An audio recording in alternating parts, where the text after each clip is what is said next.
Everyone mourns differently. That's obvious when you look at the funeral traditions found throughout history. Here are some of the world's most bizarre rituals.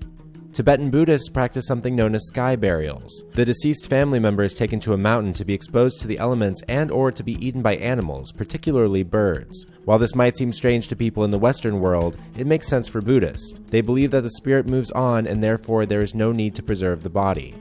In Taiwan, the family of the deceased will often hire professional mourners for the funeral. They cry and cry for family members who are uncomfortable mourning in public. The practice lets others know the family is sad, even if they have trouble showing it personally. If you have enough money, you can even pay the mourners to make a touching speech. You know, about someone they probably never met. This tradition comes from one of America's most popular cities, New Orleans. The jazz funeral involves a brass band marching from the deceased home to the cemetery. Along the way, somber songs are played. After the funeral, the procession continues with more upbeat songs. Often onlookers join in by dancing to help celebrate the memory of the deceased. These people are known as the second line. The tradition is a combination of West African, French, and African American influences.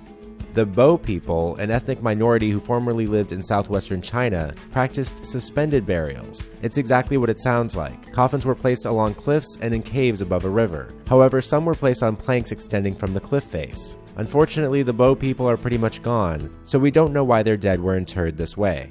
The Ghana fantasy coffins ritual is relatively recent. The Ga people of Ghana believe life continues in the next world, therefore they have to be put to rest in style. The ritual started in the 1950s when families commissioned carpenters to build elaborate coffins that represented the deceased.